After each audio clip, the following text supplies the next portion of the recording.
Aujourd'hui, je vous fais découvrir un vin de Grenache qui est fait en Espagne, sur la région de Madrid. Donc une région qu'on connaît beaucoup moins au niveau des vins, mais que j'apprécie particulièrement. Et il y a quelques vignerons que je suis sur leurs différentes cuvées, qu'ils le fassent tout seuls ou dans un collectif, comme c'est le cas de Comandoré. Et là, on ne va pas trop s'éloigner de Comandoré, qui pour moi est un domaine absolument superbe, avec en particulier la figure de Daniel Landi. Et là, je vous propose un vin qui est fait par un domaine qui s'appelle Uvas Felices, ça veut dire euh, les grappes, les raisins heureux. C'est un beau nom. Et, et là, c'est la cuvée qui s'appelle El Hombre Bala. Et El Hombre Bala, c'est une cuvée qui est faite sur du grenache dans la Sierra de Gredos, qui est une région où il y a plein de beaux grenaches, et qui est réalisée avec le domaine Uvas Felices et l'équipe de Comandoré. Donc, c'est une association pour donner cette cuvée qui fait l'objet de 38 000 bouteilles. Donc, c'est quand même un peu de volume. Donc, on va voir comment est la qualité et quelques centaines de magnums. Voilà. Ce sont des vignes qui sont quand même plutôt anciennes, sont plutôt des vieilles vignes, dont l'âge peut varier entre 40 et 75 ans. Donc on est d'ailleurs cette région, il y a beaucoup de vieilles vignes de Grenache, c'est de la viticulture qui date pas d'hier, mais qu'aujourd'hui, jusqu'à il y a quelque temps, était largement sous-exploitée, et aujourd'hui elle est exploitée par des vignerons et des œnologues qui ont vraiment envie de faire ressortir ce terroir. Et quand on a commencé à goûter ces vins-là, d'ailleurs le premier contact que j'ai eu avec ce type de vin, c'était dans un restaurant à Madrid, et c'était la cuvée qui s'appelle Primer de Rosas, qui est du Comandoré. Et à partir de là, bah, j'ai voulu en goûter davantage, et à chaque fois j'ai été extrêmement surpris par la qualité de ces vins qui rappellent certains grenaches du sud de la France, et en particulier du Châteauneuf, et parfois peuvent rappeler un tout petit peu, sans être la même chose, hein, que certains vins d'Emmanuel Reynaud, en particulier sur les appellations Côte-du-Rhône, Vaquera, etc. Donc sur des purs grenaches. Bien, alors El Hombre Bala, et donc voilà, c'est un 2016 en l'occurrence. Donc il a quelques années. Il titre un 14,5, ce qui est assez euh, euh, euh, logique dans cette région qui connaît des températures très froides l'hiver, mais des températures très chaudes l'été. C'est un climat très continental. Et donc, parfois un peu aride, d'ailleurs, c'est pas pour rien qu'on parle de Sierra.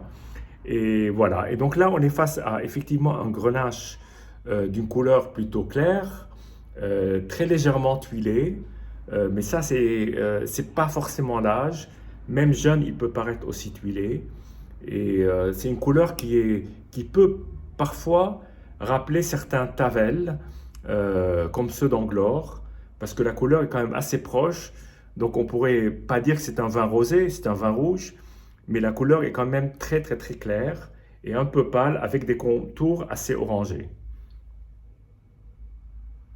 Alors là, je reconnais effectivement la patte des vignerons, parce que la première chose qui me frappe, c'est ce côté très terrien dans le premier bouquet, avec de la fraise plutôt mûre, écrasée.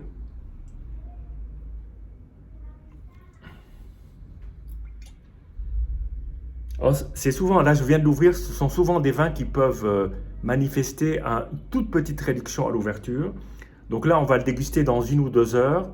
Donc j'attendrai un peu avant qu'il s'exprime. Mais là, je vais quand même le goûter. Mais j'aurai l'occasion d'y revenir dans 1 ou 2 heures que je dégusterai à l'occasion d'un déjeuner.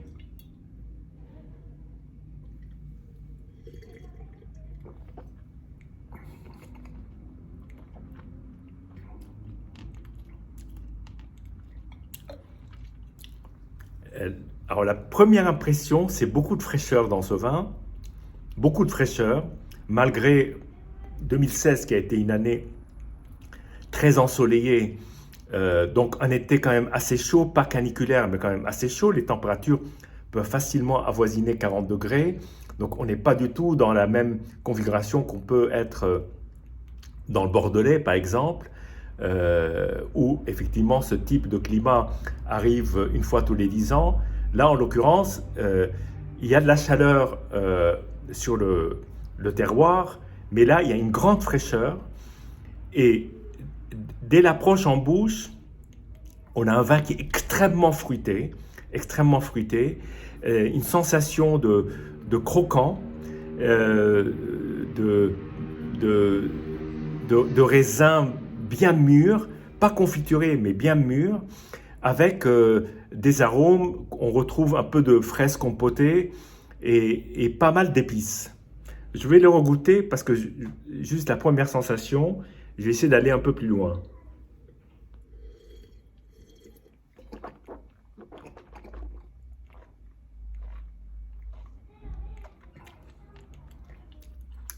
Très, très épicé en fait. Fruits et épices, comme des fruits macérés avec des épices. Alors, vous allez me demander quelles épices. Si je creuse un peu, fait penser un peu à du poivre blanc, à de la cannelle.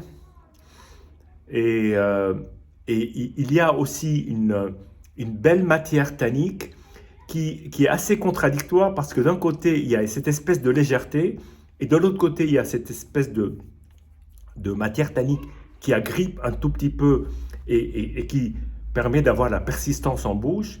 Et ensuite, une fin très fraîche, toujours sur la fraîcheur, toujours sur la légèreté et en même temps sur une belle consistance. C'est un peu un paradoxe, c'est-à-dire qu'en même temps, il peut paraître gourmand, léger, sans être péjoratif, hein, gourmand, léger, aérien, et de l'autre côté, quand même, une tendance à agripper le palais avec des beaux tanins et puis une belle matière, une belle fin de bouche.